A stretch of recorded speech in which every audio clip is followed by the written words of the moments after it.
Welcome. In this video, we're going to be discussing rectilinear motion. And rectilinear motion just means motion that happens in a straight line, or motion that you only need one dimension to talk about. So it'll be straight up and down or left or right. So we can use our y dimension or our x dimension. So when we're talking about rectilinear motion, the simple way to remember it is it's just straight line motion.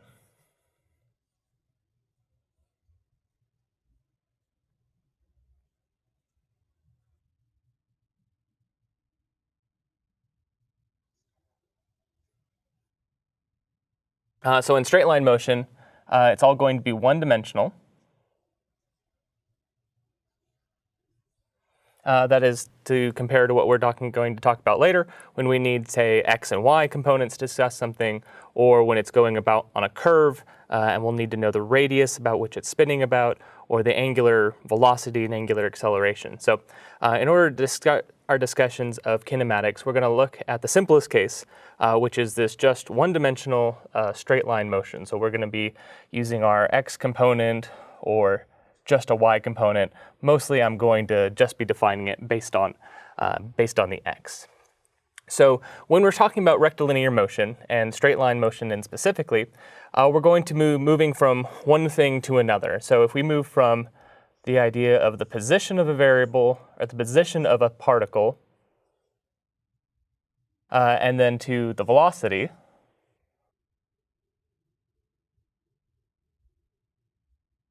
and then from velocity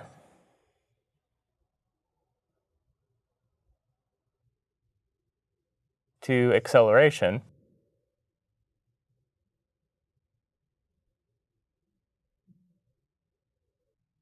the process of doing this, when we don't care about any of the forces that are acting on it, is the idea of kinematics. So we just go from position to velocity, from velocity to acceleration. That is fundamentals of kinematics.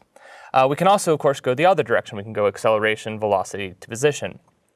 So to go from position, velocity, acceleration, that's doing derivatives.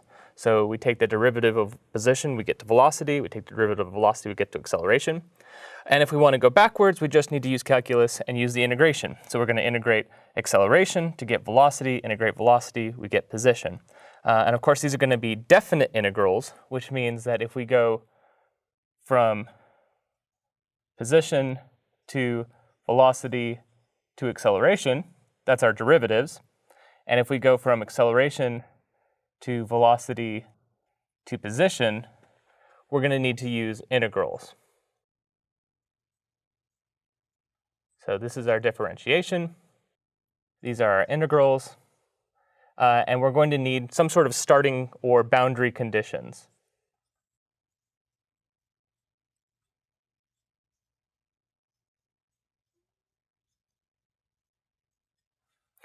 So to understand what the velocity is given acceleration, you're going to have to know some initial velocity in order to do that. And you're going to see that play through when we finally get to the final ending derived kinematic equations, which we'll use throughout the rest of this section and the rest of this lesson on the kinematics of particles. So this process, all of this, is what we call kinematics.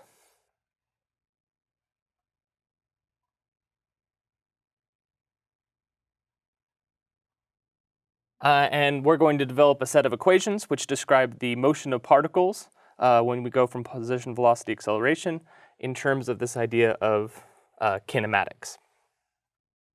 In order to talk about motion, we have to understand what we mean in terms of a reference frame. So the first thing before we can talk about position or velocity or acceleration is our reference frame.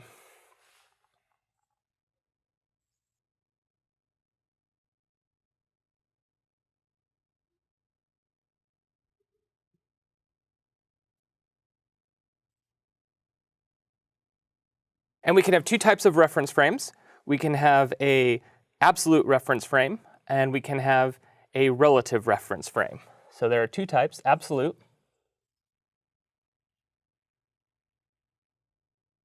and relative.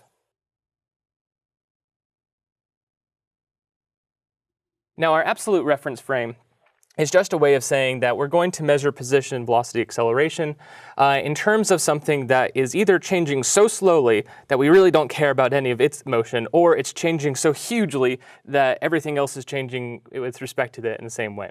So obviously, as you know, we're living in a planet that is spinning, in a solar system which is spinning, in a galaxy which is spinning. So there is really no absolute reference frame that we can measure any motion with respect to. However, if you're going to throw an airplane from one side of a room to another, the motions of the galaxies don't play a big part in any of those equations for determining how it's actually going to move. So in that context, maybe the rest of the room or the planet itself makes a useful absolute reference frame, even though we objectively know that the world isn't completely standing still.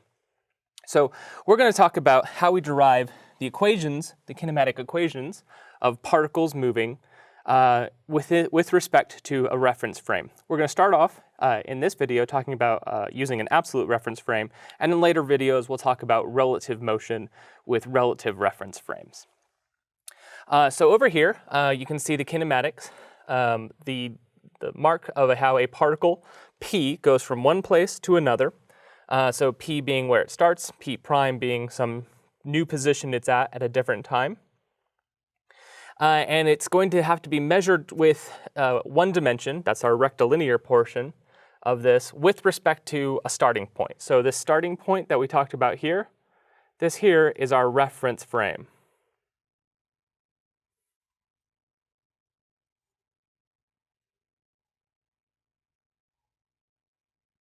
So it's not exactly obvious that this is an absolute or relative reference frame, and honestly, for our purposes right now, it doesn't really matter.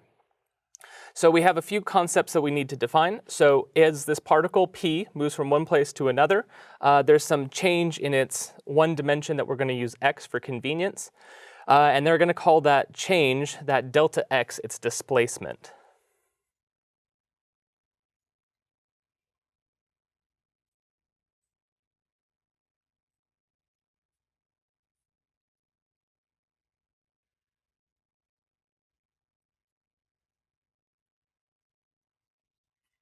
So the change in one place from another, which of course will be whatever we're at from wherever we started measuring. So that's some x prime to some x. And notice this displacement is going to be a vector, meaning it has both a magnitude and a direction.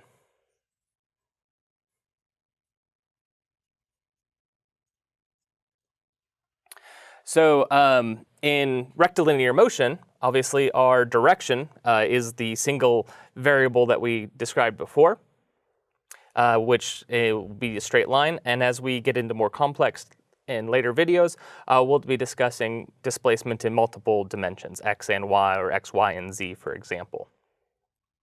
When we want to know just the scalar version of this, it's called the length.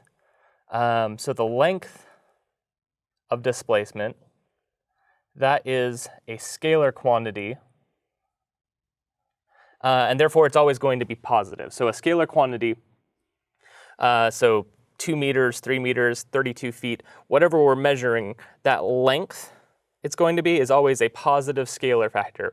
Whereas when we say displacement, the robot moves from over here to over there, it could be negative, right? It just matters wherever we set our reference frame. If we started it over here and it went in what we're going to call a negative direction, it's going to have a negative displacement. So a magnitude, which is a quantity, and the direction might be negative or positive depending on which direction it goes. That's our first fundamental idea, is this concept of displacement, moving from one place to another. Now, if we're interested to know how much of that displacement happened over a certain amount of time, we can take that small amount of change in position and divide it by a chunk of time, and we start getting a velocity. If we do some x minus x1 over some time 2 minus time 1, we get an average velocity. And if we take smaller and smaller chunks, then of course that's our definition of a derivative, right? So the derivative of the position, as we take smaller and smaller chunks of x, and we look at those in smaller and smaller chunks of time, we end up getting what we call the velocity. So the velocity is the time derivative of the position, And we'll also use this notation called x dot. So x dot just means it's the time derivative of velocity, time derivative of position with respect to time. And so this will, by its nature, you can see length over time. So we'll always have units of length over time. And so in this case, we might say meters per second, feet per second, whatever it is, velocity will always have the units of length, one length unit divided by one time unit. So of course we can take the derivative again. We take the derivative of velocity with respect to time, or we take smaller and smaller chunks of velocity divided by smaller and smaller chunks of time. Eventually we get a derivative. That is our acceleration. And acceleration by its nature would be the time derivative of velocity, or we might also call it the second derivative of position. Those quantities meaning the same thing. So the derivative of velocity or the second derivative of position, both of those will get you to acceleration. So this concept of acceleration will always have the units of length over time squared. So meters per second squared, you know that gravity pulls at 9.81 meters per second squared, or 32.2 feet per second squared. And so those variables will come from there. Now one last useful description for us is that we can multiply any equation by 1 and get the same thing. So if we take our acceleration and we multiply it by a specific type of 1, so if acceleration equals dv dt, and we can multiply that by 1 specifically, being the derivative of x over the derivative of x, rearrange, flop some variables, we can get that the derivative of x dt times the derivative of v dx, notice we just swapped these two. This gets something interesting, right? So we know the derivative of x with respect to t. We've already defined that, right? That's our velocity. And then this other term is the change of velocity for every little bit of x. So another way to say that would be the velocity, the acceleration is equal to the velocity that it's going plus or multiplied times however much the velocity is changing for every little bit of distance that we're going. So take the velocity that we're at right now and add, kind of multiply to that how much the velocity is changing for every little bit, and we put those two terms together and we have this version of acceleration. And so both of those end up being useful equations for us to define all of our particle kinematics. So what we're going to take from this is our fundamental kinematic equations, and those are these three. That acceleration is the velocity times the derivative of velocity with respect to position. Alternatively, we can say that acceleration is just the derivative of velocity with respect to time, and that our definition of velocity is the derivative of position with respect to time. And those are the three kinematic equations, as well as the fundamental understanding of what our definition of displacement is, that will carry with us to the rest of particle kinematics. So one type of rectilinear motion, a very special case, is in the situation where we have constant acceleration. So this actually happens quite a bit. Anytime there's a particle or an object that is moving and there's a constant force on it, it's going to have constant acceleration as long as the mass stays constant. So recall Newton's law that F equals ma, force equals mass times acceleration. We'll talk a lot more about that in a future video. But for now, we can remember that if the force stays constant and the mass stays constant, it's not falling apart, for example, then the acceleration has to stay constant. So there's lots of situations. Throwing an object will be under one constant force of gravity. Swinging an object around your head with a constant angular velocity will have a constant acceleration to it. And all of these things will have a single constant acceleration. And so there's a couple nice little tricks that we can use when we are dealing with specifically with the case of objects moving in a single straight line, that's the rectilinear motion part, when they just have constant acceleration. So the times when we have constant acceleration are the special situations where all the forces, there can be forces acting on our objects, but those forces have to be constant.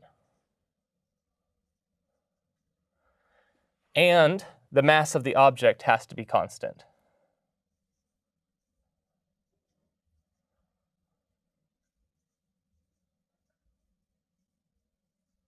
So rocket going up in the air, mass isn't constant, it's losing mass, it's firing it out the bottom.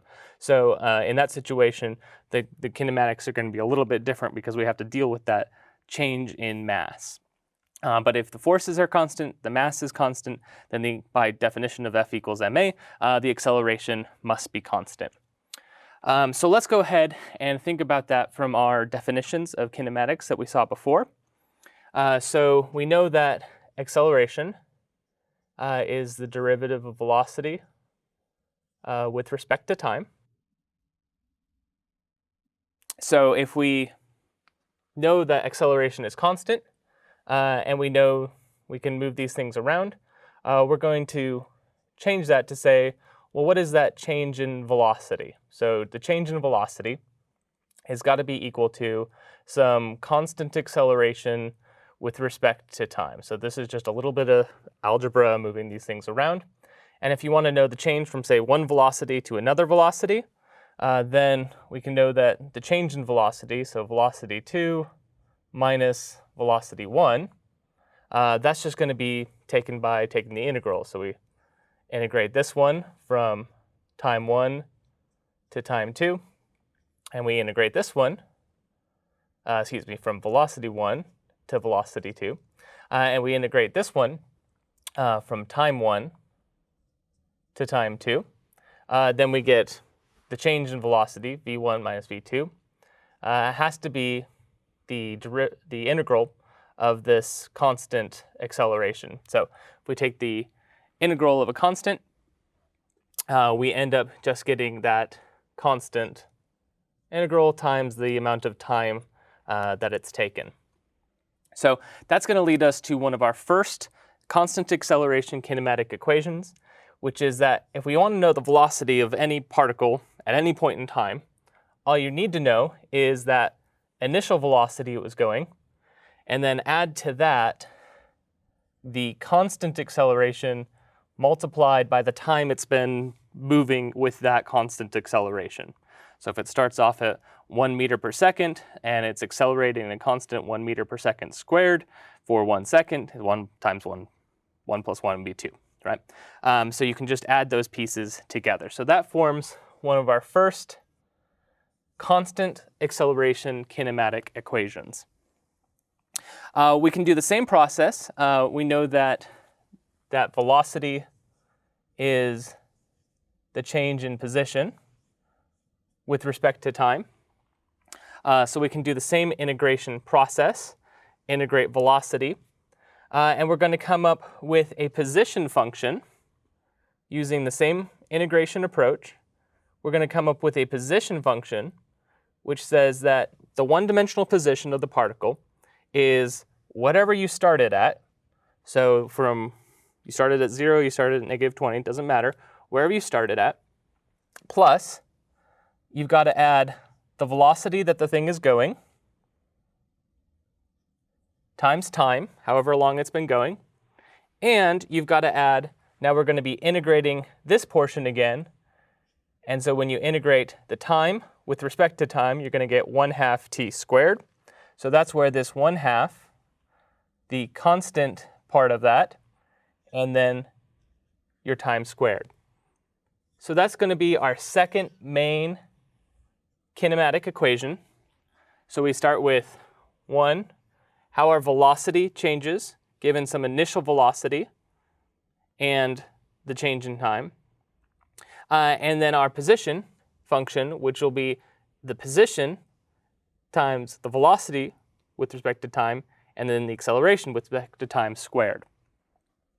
And if you think about the units of this, we've got meters per second squared, and then multiplied times another second. So make sure your units are the same unit system here. And then you'll get meters per second, which is what we'd expect for velocity. Same thing. We've got position is length, so meters, for example. Meters per second times a time function, so that must be back in meters. And then 1/2 meters per second squared, we're left in just meters. So make sure the units of everything make sense. So if you're multiplying meters per second, your time needs to be in seconds. Otherwise, you've got some gobbledygook of meters per second per minute, which is meaningless. So you want to make sure you put all those things together.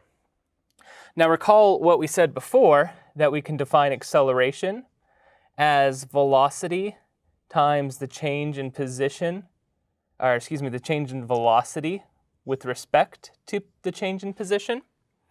So that allows us to define one more kinematic equation, and the usefulness of this, as opposed to this first one or the second one, is that if we look at the change in velocity with respect to position, all of a sudden we stop caring about time.